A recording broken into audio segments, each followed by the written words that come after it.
అమ్మాయిల్ని చదివించే ప్రతి తల్లి తండ్రి చాలా షాక్ అయ్యే వార్త సార్ ఇది. హాస్టల్ బాత్రూంలో హిడెన్ కెమెరాస్ అమర్చారు. దీని మీద గవర్నమెంట్ అయితే ఇమీడియట్గా రెస్పాండ్ అయ్యింది, కలెక్టర్ని పంపించింది. ఎవ్రీ 3 అవర్స్కి కూడా రిపోర్ట్ ఇవ్వాలని చెప్పి చంద్రబాబు నాయుడు ఆదేశించారు. అన్నీ ఓకే. కానీ వేల మంది చదివే ఈ గుట్లవల్లేరు హాస్టల్లో, కాలేజీ హాస్టల్లో జరిగిన ఈ విషయం చాలా జుగుప్సాకరమైన విషయం సార్. చాలామంది ఇన్సెక్యూర్ ఫీల్ అవుతూ ఉన్నారు. మా వీడియోలు బయటకు వెళ్ళాయేమో అనే ఒక ఆందోళన, అయోమయం ఉన్న పరిస్థితి. చాలా దుర్మార్గమైంది. అసలు సభ్య సమాజం సిగ్గుతో తలవంచుకోవాలి. వాడు దొరికితే వాడిని ఎంత కఠినమైన శిక్ష చేయాలి. కానీ ఇవాళ ఏదో పేపర్లో చదివాను, పోలీసులు కెమెరాలే లేవు, మాకు కనవలేదు అన్నారని. మరి ఎవరిని కాపాడటానికి ఆ వ్యాఖ్యలు వస్తున్నాయో తెలియదు. సో ఎందుకంటే సహజంగా ఇలాంటి యాజమాన్యాలు రాజకీయంగా, ఆర్థికంగా, సామాజికంగా పలుకుబడి కలిగిన వర్గాలు ఉంటాయి. వాళ్ళు రూల్ ఆఫ్ లా, చట్టబద్ధ పాలన లేకుండా చేసుకోగలిగే, మేనేజ్ చేయగలిగే పరిస్థితి ఉంటుంది. ఇంత మన మీడియా ఉంది కనుక, కనీసం సోషల్ మీడియా ఉంది కనుక తప్పించుకోలేరు. బట్ ఖచ్చితంగా ఇదే కాదు, ఇప్పుడు ఆ ఒక్క ఇంజనీరింగ్ కాలేజ్ ఇన్సిడెంటే కాదు, ఇది ఇప్పుడు ఆర్జీకర్ మెడికల్ కాలేజ్ ఇన్సిడెంట్ తర్వాత సహజంగానే ఇలాంటి వార్తలు ఎక్కడ ఉన్నా ఇమీడియట్గా వెలుగులోకి వస్తాయి. అది రావాలి కూడా. కానీ ముందు ఇది జరిగిన దానిపైన విచారణ జరపడం ఒక ఎత్తు. ఫస్ట్ ఆ వీడియోలు తీసిన వారు దాన్ని సర్క్యులేట్ ఏమైనా చేశారా? సర్క్యులేట్ కాకుండా ప్రైవసీని కాపాడడం అనేది ఇప్పుడు మొదటి అంశం. ఫస్ట్ కన్సర్న్ ఏది ఉండాలి అంటే, ఆ దుర్మార్గులు తీసినటువంటి వీడియోల్ని, వాటిని స్ప్రెడ్ కాకుండా ఇమీడియట్గా ఆపగలగాలి. ఎక్కడ ఏ ప్లాట్ఫామ్లో కూడా ఉండకుండా. సమాజానికి కూడా అప్పీల్, మీకు అలాంటి విజువల్స్ ఏమైనా వస్తే పక్కవాడికి కూడా చూపెట్టకుండా డిలీట్ చేయండి. చాలామందిలో ఈ తప్పుడు లక్షణం ఉంటుంది. బాధపడే వాళ్ళు కూడా చూపెడతారు. బాధపడే వాళ్ళు ఏమీ అయ్యో అన్యాయం అంటూనే, నువ్వు చూసావా ఈ వీడియో ఎంత దుర్మార్గంగా ఉంది అని చూపెట్టుకుంటారు. సో అదొక హ్యూమన్ క్యూరియాసిటీ. కానీ ఆ హ్యూమన్ క్యూరియాసిటీ అప్పుడు ఒక బిడ్డ గౌరవానికి సంబంధించింది, ఒక బిడ్డ ప్రైవసీ సంబంధించి మర్చిపోకండి. మీ క్యూరియాసిటీకి ఒక బిడ్డను బలి చేయకండి. అందువల్ల మీకు ఏదైనా విజువల్ అలా వస్తే ఇమీడియట్గా దాన్ని డిలీట్ చేయడమే కాకుండా, ఆ షేర్ చేసిన వాళ్ళకి ఫోన్ చేసి ఇది పద్ధతి కాదు అని చెప్పండి. షేర్ చేయడం చట్టవిరుద్ధము, అనైతికము, ఇమ్మారల్, ఇల్లీగల్.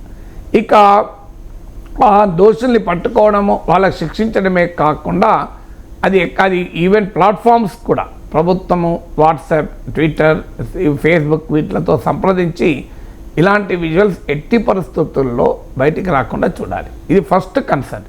ఎందుకంటే పాపం ఏ పాపము ఎరగని, ఏ తప్పు చేయని ఆ కాలేజ్ అమ్మాయిల జీవితాలను బలి చేయకూడదు కదా. ఇక నెక్స్ట్ క్వశ్చన్ ఏంటి, దీని వెనకాల ఎవడున్నాడు? వ్యక్తులు ఉన్నారా? వ్యవస్థలు ఉన్నాయా? ఏ స్థాయిలో ఉన్నారు? వారి ఉద్దేశాలు ఏంటి? వారి పర్పస్ ఏంటి? అంత హాస్టల్లో వెళ్ళి వాడు వాష్రూమ్స్లలో వీడియో కెమెరాలు అమర్చితే ఎవడు చూడలేదా? ఎందుకంటే ఒక్కడి పని అయితే కాదు, ఒక్కడైతే చేయలేడు ఈ పని. ఖచ్చితంగా దీంట్లో కొంతమంది ఇన్వాల్వ్ అయితే తప్ప సాధ్యం కాదు. మరి అంతమంది ఇన్వాల్వ్ కావడానికి కారణాలు ఏంటి? ఏ పర్పస్తో చేశారు? పర్పస్ ఏదైనా, మోడస్ ఆపరెండి ఏదైనా, వాళ్లకు అతి కఠినంగా శిక్ష విధించాలి. అది కూడా ఫాస్ట్ ట్రాక్లో. మన దగ్గర అది తేలనే తెలియదు 10 ఏళ్ళ దాకా. ఇక దోషుల్ని ఎవరినో కాపాడటానికి ఎవరి మీద ఇది పడేసే ప్రమాదం ఉంటుంది. చాలా నేరాలు జరిగినప్పుడల్లా మనం ఇదే చూస్తాం. దాని వెనకాల ఎవడో బలవంతుడు ఉంటాడు, ఓ పెద్దవాడు ఉంటాడు, డబ్బున్నవాడు ఉంటాడు. సో వాడు తప్పుకొని చిన్నోని మీద కేసు పడే ప్రమాదం కూడా ఉంది. ఇది జరగకూడదు. ఇక మూడవది, ఆల్రెడీ రాష్ట్రంలో ఉన్నటువంటి మొత్తం మహిళల హాస్టళ్ళు, మహిళల కాలేజీలు అన్ని చోట్ల ఒక బలమైన నిఘా పెట్టాలి.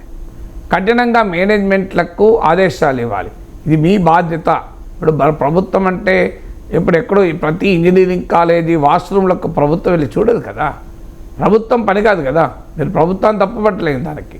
మీరు ప్రభుత్వం ఏముంటుందో ఆదేశాలు ఇవ్వగలుగుతారు చంద్రబాబు నాయుడు. కానీ ప్రతి కాలేజీ వాష్రూమ్లలో ప్రభుత్వ యంత్రాంగం పోయి నిఘాలు రోజు చేసుకుంటూ ఉండరు కదా. అందువల్ల ఎవరు అకౌంటబుల్? దీనికి ఫస్ట్ అకౌంటబిలిటీ ఇన్స్టిట్యూషన్. నువ్వు కాలేజీ పెట్టి, నువ్వు హాస్టల్ పెట్టి, నువ్వు పిల్లల దగ్గర ఫీజులు తీసుకొని పిల్లలకు ఒక safe and secured healthy environment కల్పించకపోతే నీ కాలేజీ పర్మిషన్ ఎందుకు ఉంచాలి, కాలేజీ రిజిస్ట్రేషన్ ఎందుకు ఉంచాలి, అసలు మొదలు యాజమాన్యం పైన కేసు పెట్టాలి. సో నీ నిఘా వైఫల్యం వల్లనే కదా, నీ కేర్లెస్నెస్ వల్లనే కదా జరిగింది. అందువల్ల ఆ కేర్లెస్నెస్ ఎందుకు ఉంది అనేది ముందు ఉండాలి. ఇక రాష్ట్రంలో ఎక్కడ మహిళలు చదువుకుంటున్నా ఉద్యోగం, ఇది ఇక్కడే కాదు, ఇప్పుడు ఇది ఒక వేకప్ కాల్ కావాలి. ఇది రేపు ఆఫీసులలో చేయొచ్చు. ఇప్పుడు మహిళలు పనిచేసేటువంటి పెద్ద పెద్ద ఆఫీసులు ఉంటాయి, ఆడ జరగచ్చు. ఇది ఇక్కడే జరగాలని ఏముంటుంది, పబ్లిక్ ప్లేసుల్లో జరగచ్చు, ప్రభుత్వ ప్రైవేట్ కార్యాలయాల్లో జరగచ్చు, లేదు హాస్టల్లో ఇన్స్టిట్యూషన్లో జరగచ్చు. సో ఇది అంతటా నిఘా పెట్టాం. మనం ఒకటి అన్ఫార్చునేట్లీ ఏంటంటే ఒకటి జరిగినాక రియాక్ట్ అవుతాం. వీఆర్ మోర్ రియాక్టివ్ కాదు. ఉమెన్ సేఫ్టీ విషయంలో ప్రివెంటివ్ ఉండాలి, ప్రొయాక్టివ్ ఉండాలి. రియాక్టివ్గా ఉంటే లాభం ఏంటి, ఆల్రెడీ ఒక బిడ్డ అన్యాయానికి గురైన తర్వాత మనం ఎంత ఖండిస్తే ఏమొస్తుంది. అందువల్ల there should be a comprehensive audit of women safety. అంటే ఎక్కడెక్కడ ఏ ఇన్స్టిట్యూషన్స్లో ఉమెన్ సేఫ్టీకి ఏం చేస్తున్నారు. ఇలా బాధాకరం ఏంటంటే సుప్రీంకోర్టు 1997లో జడ్జిమెంట్ ఇచ్చింది విశాఖ తీర్పని. అంటే వర్క్ ప్లేసెస్లో మహిళల లైంగిక వేధింపులు అరికట్టడానికి చాలా చారిత్రక విశాఖ జడ్జిమెంట్ అంటారు. అంటే కోర్టే క్లియర్గా కొన్ని గైడ్లైన్స్ కూడా ఇచ్చింది ఏం చేయాలి. దాన్నే జ్యుడిషియల్ లెజిస్లేషన్ అంటారు. సాధారణంగా చట్టంలో ఉంటుంది, కోర్టు ప్రభుత్వాన్ని ఆదేశిస్తుంది మీరు ఈ ఫార్ములేట్ చేయండి అని. అలా కాకుండా విశాఖ జడ్జిమెంట్ కోర్టే క్లియర్గా ఏం చేయాలో కూడా దాన్నే జ్యుడిషియల్ లెజిస్లేషన్ అంటారు. అది అయినాక 16 ఏళ్లకు 2013లో మన చట్టం చూసాం. కానీ ఇవాళ ఎన్ని చోట్ల దాన్ని ఫాలో అవుతున్నారు. సింపుల్ చెప్తాను, ఇంటర్నల్ కంప్లైంట్స్ గ్రీవెన్సెస్ కమిటీ అని ఉండాలి ఉమెన్ సేఫ్టీ పైన.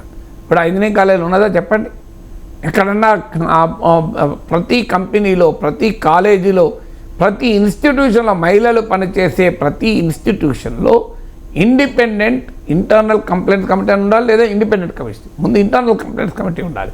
అంటే ఇప్పుడు ఉదాహరణకు ఒక మహిళకు అనుమానం వస్తుంది, ఇది జరుగుతుంది, ఎవరు చెప్పుకోవాలి, ఎవరు చెప్పుకుంటే రియాక్ట్ అవుతారు, ఎవరు చెప్పుకుంటే సమస్య పరిష్కారం అవుతుంది. చాలా సందర్భాల్లో తమ రూమ్మేట్తోనో ఫ్రెండ్తోనో చెప్పుకుంటారు. కానీ ఒక అథారిటీ ఉండాలి కదా. ఇప్పుడు అదే కాలేజీలో కనుక ఒక ఇంటర్నల్ కంప్లైంట్స్ కమిటీ ఉండి ఉంటే వాళ్ళకి ఎప్పుడో ఒక అమ్మాయికి అనుమానం వచ్చేస్తున్నా వెళ్ళి చెప్పేది కదా.